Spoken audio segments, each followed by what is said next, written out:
So there's no secret that last year the Washington Commanders struggled mightily stopping the run. In fact, we were one of the worst teams when it came to stopping the run. It was put on its biggest display in the NFC Championship game against the Philadelphia Eagles when in the first snap, Saquon Barkley took it 60 yards to the crib. Barkley, first down. Oh my God! Saquon Barkley. I swear, Saquon Barkley is the best. We survived the Giants, and now the Eagles got Saquon Barkley. Trust me, I still have nightmares about that to this day. However, I think that might have been a blessing in disguise for us because Adam Peters has simply upgraded this defensive line room, specifically the interior, to stop the run like no other. I say that to say the Washington Commanders are going all out to stop Saquon Barkley from killing them yet again. Let's talk about it. The way that we live is not for everybody. Nah, that ain't it, y'all. How do you think the rest of Jaden Daniels' career is going to go?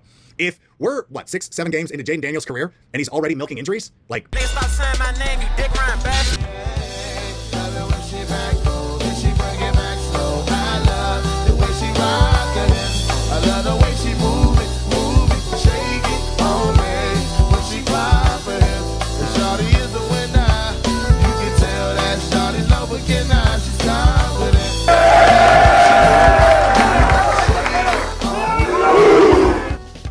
What's good, y'all? It's your man Juangotti here. Before we get into today's video, I want to ask you guys to do me a favor and subscribe to my fitness channel as I'm documenting my journey from fat to fit.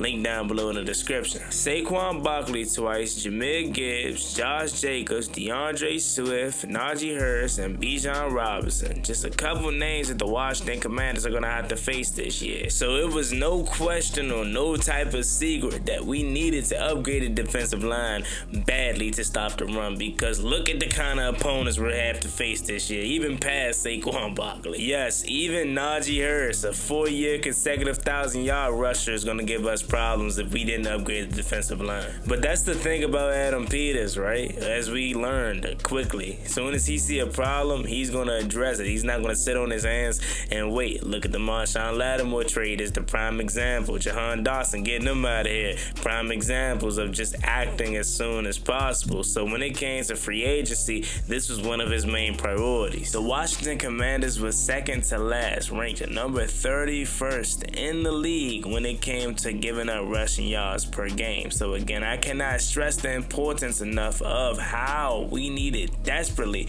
to upgrade this defensive line room. You can pick any kind of game you wanted to. Even Tyrone Tracy from the Giants gave us problems, but 2 games in specifically down the stretch of the season that sticks out like a sore thumb is the Falcons game and the Detroit Lions divisional round game. And that's the thing about last season, right? The offense was so prolific that it masked a lot of the issues that we had defensively. And a lot of the times, it's not like we gave up 100 yards per game to every single running back. It was just the timing of giving up big runs. Like the Bijan Robinson game, he had 90 rushing yards and averaged 5.5 yards per carry, but he had 2 touchdowns and we wasn't able to tackle him on key third downs. And then I go to the Jahmyr Gibbs game in the divisional round. I mean, he was getting 10 yards before we even made contact with him. And I get it, Jahmyr Gibbs is an awesome player, so he's on a different kind of stratosphere, but you still would like to see us be some type of competent. And when it comes to Saquon Barkley, the 3 games that we played him, he had 414 total rushing yards in all 3 games combined, and he had a slew of touchdowns. So again,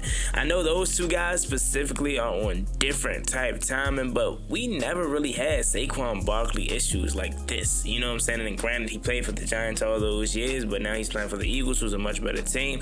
But you still didn't even have those kind of problems till late in the games. Like if you go back to the first time we played him in Philadelphia, he didn't really go off until the final quarter.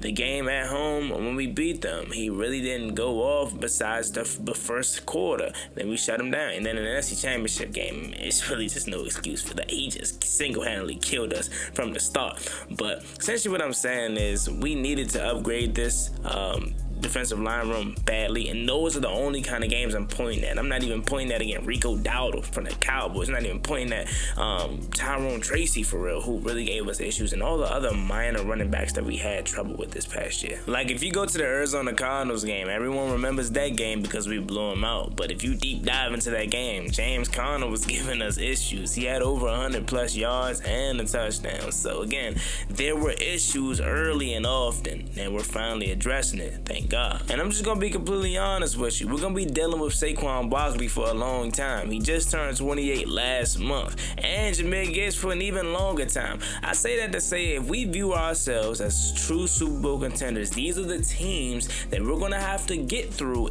if we want to get to where we want to. So we needed an offseason like this to desperately upgrade a position so we don't have to go through what we did last year. I done seen a lot of people try to say we overdid it. I disagree with that. I don't think there's a such thing as overdoing something, especially when it deals with the defensive line or offensive line. We know the trenches is the most dangerous part of the field, and a big guy in the middle can get rolled up on or have some type of fluke injury, and if you didn't be prepared for that, you now short. But now that we got Deron Payne, Jerzon Newton, Eddie Goldman, Dietrich Wise, Sheldon Day is back. Like, we got so many big bodies up in the middle that we should be good regardless of what happens. And obviously, Javon Kinlaw, we brought back Jalen Holmes, we brought back Cleveland Ferrell, who was really good against the run as well. Like, we are damn sure not going to be the same rushing defense like we was last year. Now, when it comes to the pass rush, it's its own video. We got to talk about that. This video is strictly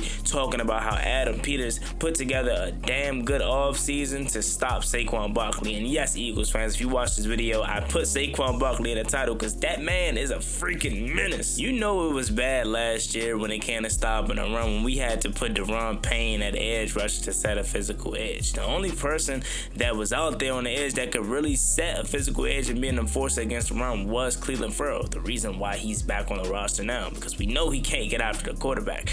But now that we have an overhaul at defensive line, I genuinely think we should be good. I genuinely think Eddie Goldman, veteran guys, gonna come in and clog up the middle. Javon Kinlaw, he's very versatile, and something tells me he's gonna have a really good year this year. He's playing some of the best ball that he's ever played in his career. He's 27 years old. He's back in his hometown, and he's back with a guy like Adam Peters that believes in him. I genuinely think Javon Kinlaw is going to grow on a lot of you all and be a gem. And when it comes to the secondary, Will Harris is not going to be Jeremy Chin. And I love Jeremy Chin, but Will Harris ain't going to be afraid to come down and lay the boom. He literally smacked Tyler Algier. I love that clip because it's so crazy and it shows you how much of a brute enforcer that he truly is. Now look, I do want a dominant pass rusher, but it's not the end of the world since we can't really get our hands on one at this point. We still gonna be able to get pressure on the quarterback. It's just gonna require Joe Witt Jr. to tap into his bag and scheme up ways to get pressure on the quarterback. Now again, I get it. You don't typically want to do that, but you look at teams like Las Vegas and teams like Cincinnati who has star pass rushers and they still haven't won a Lombardi. You know what I'm saying? So again, it's not a prerequisite to win a Super Bowl. Again, would you love to have a star pass rusher? Yes, but you know what I would love even more than that? Being able to stop the run and get the ball back from my quarterback. Cause look, right? Say for an example, you're able to stop the run and it's not 3rd and 4, 3rd and 3, 3rd and 5. You're able to keep them in long distances, 3rd and 8, 3rd and 7s, 3rd and 9s, stuff like that. Long down 3rd downs. You're now going to be able to get pressure on the quarterback regardless of who's out there, because it's going to be even tougher on the offense to convert a 3rd and 9 opposed to being able to convert a 3rd and 3 because you allowed them to get some rushing yards. So I don't care if it's me out there or if it's prime Khalil Mack. It's going to be super tough for a quarterback to convert a 3rd and long like that, especially on the road. Don't let them be here at Northwest Stadium, man. Y'all know how the crowd gonna get, Slim. Dang, I waited all my life to be able to say that, man. I can't believe we genuinely got a home field advantage now, and that's crazy. But back on topic, the Washington Commanders stopping the run was the best thing that they could have addressed this offseason. Again, I would love a pass rusher, but what can we do? It's nobody left really besides Trey Hendrickson after T. Higgins and Jamar Chase just got the bag. I don't think they're gonna be able to pay him as well, but are we willing to give up more draft capital to bring in Trey Hendrickson, or are we going to trust that Adam Peters can find his pass rusher in the draft? And I know it's tough because we don't have just that one premier pass rusher that we can point to and say, oh yeah, he's going to get us to stop on 3rd and 8. But we didn't have that last year, and we were still able to get key stops on 3rd down. You know what I'm saying? Maybe we got to use more Frankie Louvu as a pass rusher. Hopefully Deron Payne could tap back into his older back. Javon Kinlaw, who can play interiorly and on the edge as well. Maybe he's in for a big season. Again, it all boils down for me for trusting what Adam Peters has. And as we know, when you watch football, what's the most uncomfortable thing for a quarterback? It's interior pressure, because they love to step up to escape the exterior pressure from the edge rushers. But if the interior is collapsing, man, it's going to be a long day. So look, we may not get a lot of sacks from our edges, but interiorly, man, that may be where the real pressure comes from. And at the end of the day, that bodes well for the Washington Commanders. Deatrich Wise is somebody that I want to talk about a little bit, because he's going to be one of the biggest forces when it comes to stopping Saquon Barkley and all the rest of the other running backs I named that we're going to have to face this year. A lot of New England Patriots fans were very upset that they lost him, because he's a captain of the team for New England, and he was one of their best run stuffers. Now, he is like 280 pounds, so he's a little bit undersized, but he's more of a prolific run stuffer than he is pass rusher. And having him paired up with Eddie Goldman, you know, as solid depth, and having him paired up with a guy like Johnny Newton, it's going to be a solid kind of rotational piece. And obviously Deron Payne is going to be the main starter, so that's the reason why I didn't mention him. But Deatrich Wise is going to be really good for us too. And Deatrich Wise is the most excited person I am outside of Javon Kinlaw on the defensive line. Like, Johnny Newton is the true X factor who we need to step up and be really good, because he's the youngest of the bunch and he has the most potential. But I'm almost expecting him to have a better year, so I'm not even worried about Johnny Newton. But Deatrich Wise, he's a sneaky guy that you got to pay attention to. Adam Peters saw Saquon Barkley run down the sideline and say, oh yeah, enough is enough. That is not happening next year. And I love AP, man, because again, anytime he sees a problem, bro, he's going to address it immediately. So there you have it. Let me know what you guys think about this video down below in the comment section. Do you think the Washington Commanders are overstocking at defensive linemen when it comes to stopping and running? How confident are you in this approach? Do you think we're going to be able to finally shut down a guy like Saquon Barkley? I hope so. Do you think we're going to be able to handle Jahmyr Gibbs? Leave it down below in the comment section. As always, me and boy Juan Gotti. Make sure you like, comment, and subscribe to the channel. We're on the road to 10,000 subscribers. We greatly appreciate if you can reach that goal as soon as possible. Thank you so much. You have a blessed one. Stay safe. Be easy out there. Peace. Never gave a ballin' like I'm Deshaun, throw the bomb, G. That's IG, my jersey never seen a lawn.